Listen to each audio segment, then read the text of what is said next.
Okay. Let's start off with yesterday. When I say you, I mean UTAG.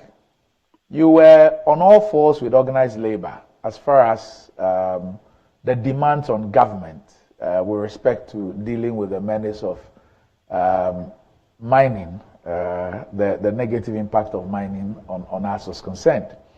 It appears that you have broken ranks because I hear UTAG speaking differently from the rest of organized labor. What's happening? Please let us correct this. It's not the rest of organized labor.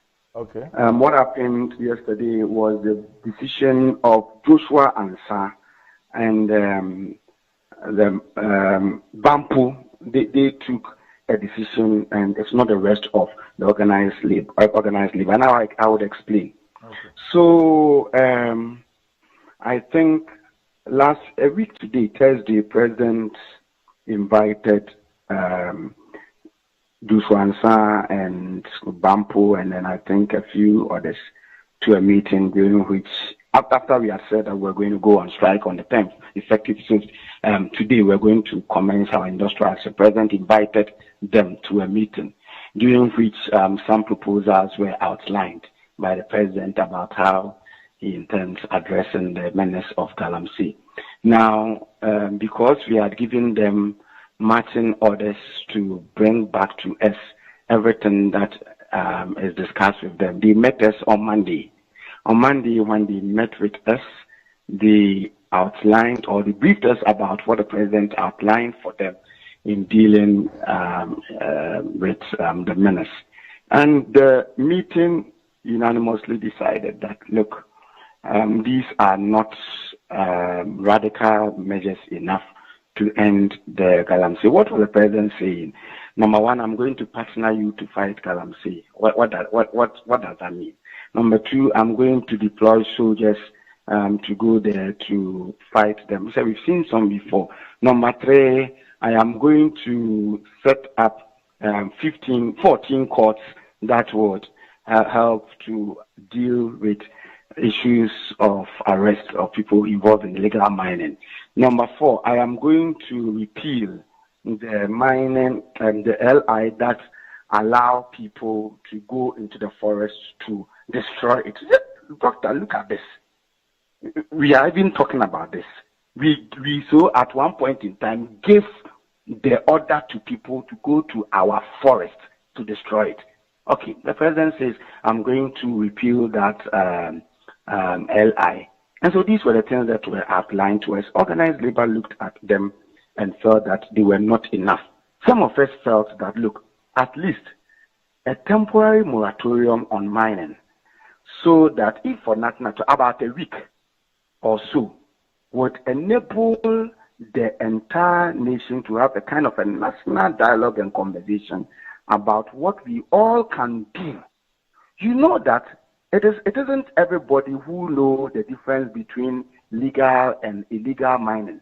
There are some people who mine and they are permitted by law to do so. But even those who mine and they are permitted by law to do so, there are so many infractions and infractions they do that undermine the integrity of our environment. And so, if you say a moratorium, then we'll be in a position to review the activities of all manner of mining in the country. We'll be in the position to say that even though you guys are legally even permitted to mine, there are things that you are not doing well that compromise the integrity of our environment and leave dangerous ecological footprints on our environment. And so you to streamline your activities. And then those who are doing things illegally, we can know what to tell them. And so we were calling for that show of seriousness. It didn't come. And so we felt that what the President had outlined, or what was outlined to by our leaders, weren't enough. And so we said that the strike action should still be in force. Then on Wednesday night, leaders called us again that, government has introduced enhanced proposals for dealing with Galamsey, and so we should go and listen. Enhanced proposals. Now, when we went there, it was a room of about 65 people. We went there, and then Joshua and Gyampo said the media should excuse us, so the media left. Then we said, okay, come and brief us. Meanwhile, before then, all the 15 public universities had voted to be on strike effective today. So when I was leaving yesterday for the meeting, I had to notify my members that, look, government said we are told that enhanced proposals have been submitted to our leaders. And so we are going to listen to it. So brace yourself, because if we go and the proposals are truly enhanced proposals that will help in fighting the menace, then even though you may have overwhelmingly voted to go on strike, we may have to resign our decision. So I had to tell them. So they were expecting what was going to happen. Now, we went there, we drove out the media, and then Joshua Ansah came before us. As we sat down to listen, an outline of the enhanced proposals, he came with a speech that had already been prepared and signed. And then he started reading, oh, government has done X, government has done Y, government has done Z, and so because of that, we feel the strike action should be suspended. So we drew his attention that we are not toddlers, we are not zombies, we are not uneducated people. We came here to listen to an outline of the enhanced proposals from the presidency or from the government about how Galamsey could be addressed. And you are reading an already prepared and signed statement to us. We don't know who prepared it for you. We don't know who helped you to prepare it and all that. So where from this statement?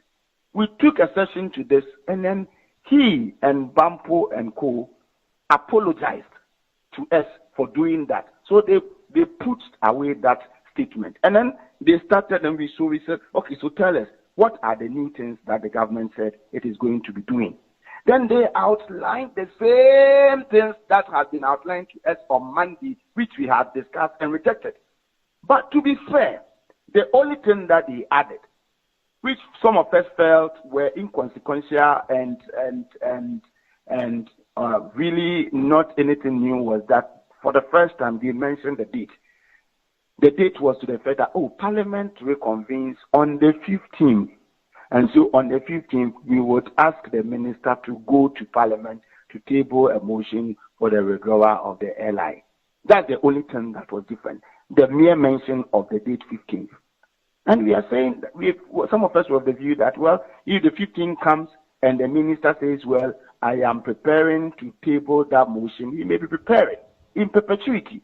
If it goes to Parliament, it will not be that once it goes to Parliament, suddenly Parliament stops everything that they are doing and then they will act.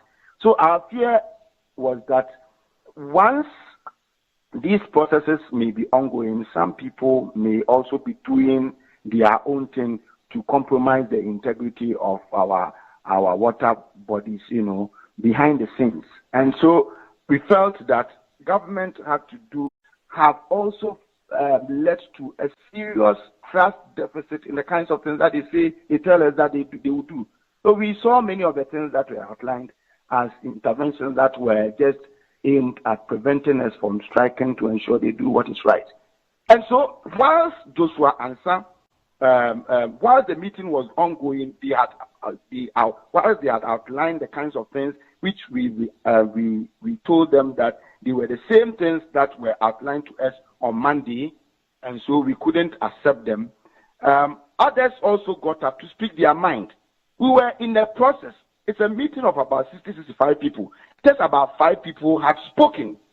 And out of the 5, I could tell you that the majority of them were of the view that, look, these things are the same things that you are outlining to us, and so we should be careful. We were not done.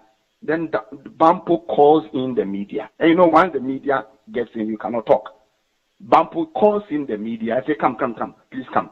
The media got there, and then they just got up and read the already prepared speech that had been signed, which we had rejected, and we had told them we take exception from. They read that speech to them. And so for the first time, while they were doing that, then people started walking out.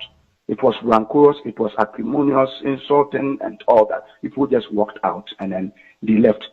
This is how we take our decision. When we go for meeting, we pray, we sing patriotic songs, and we chant organized labor songs. When we are done with the meeting, we are together. We pray over it, we sing patriotic songs, and then we chant our anthems and all that, and we all live together. But this one, the meeting was in session, and somebody called in the media and read what had already been prepared in his bedroom to the media. And so I had to go to also update my people about what had happened.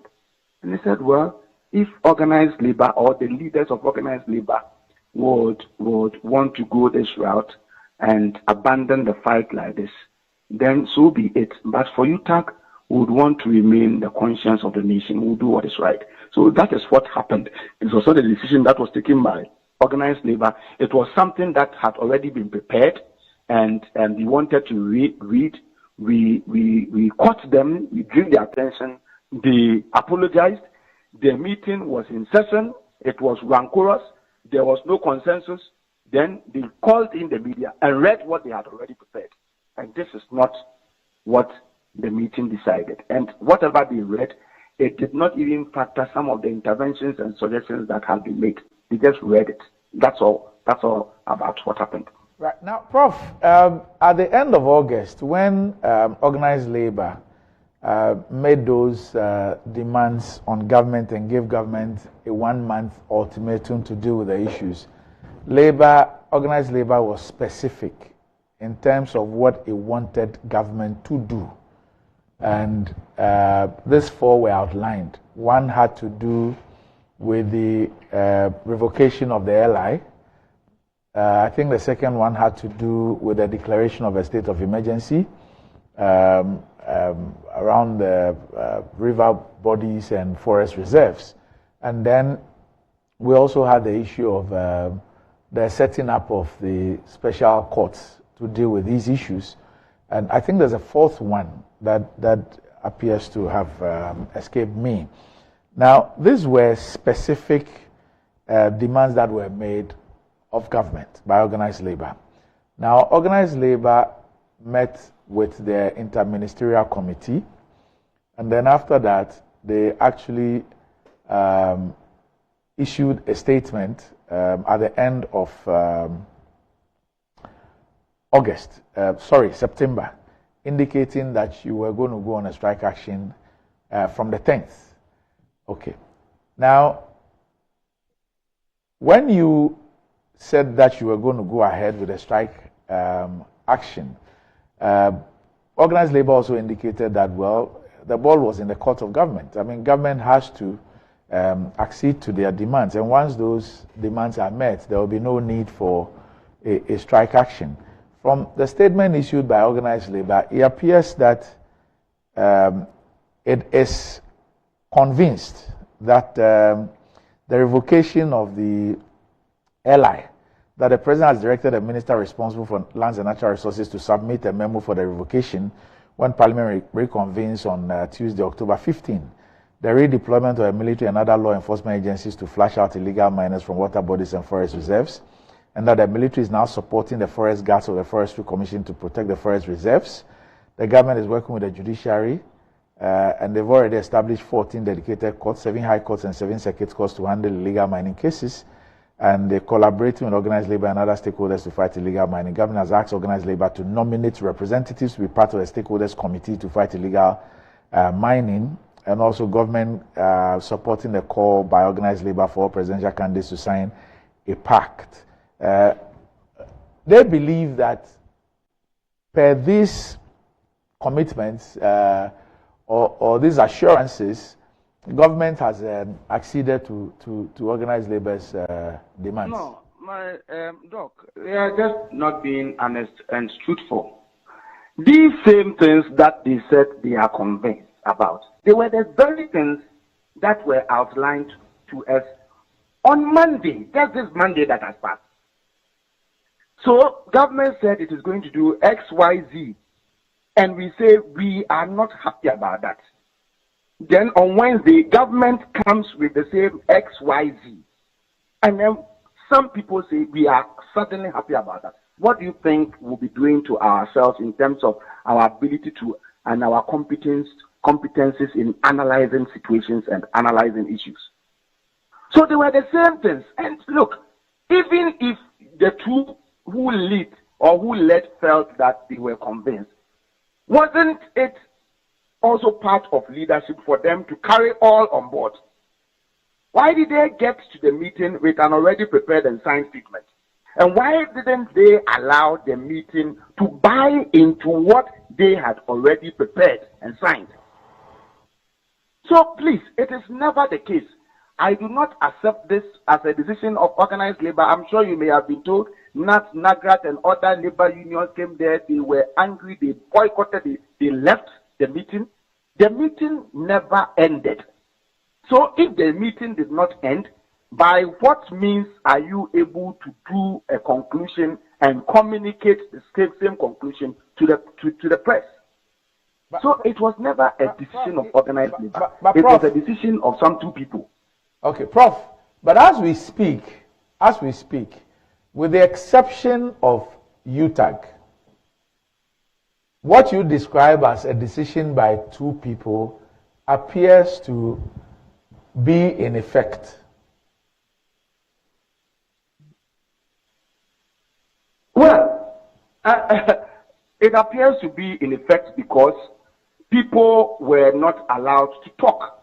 And then number two, it isn't every labor union leader who is able to stand and has a clout, has a conviction to be able to mobilize his people to ensure that the right thing is done.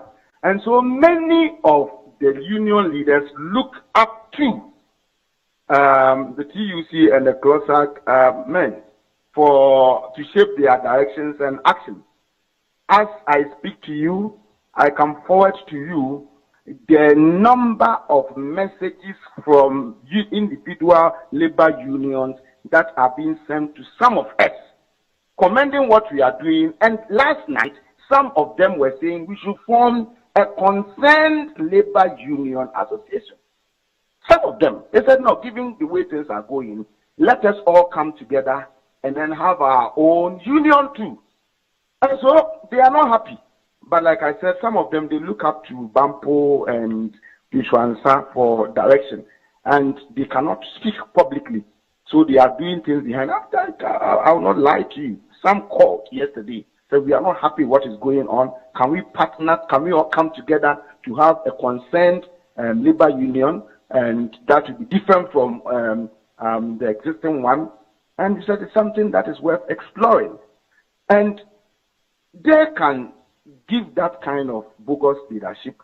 But when it comes to UTAG, my people, they have a mind of their own. They subject everything to critical analysis and all that. So they can lead the rest astray. But UTAG, we have a track record of having fought and gotten results. We're the ones who fought the very antiquated and obnoxious public university bill and ensured that it was garbaged. And we achieved our aim. And so all others can choose not to stand to be counted. By UTAG, we would want to be counted as part of those who can be described as the voices of reason and the conscience of Ghana.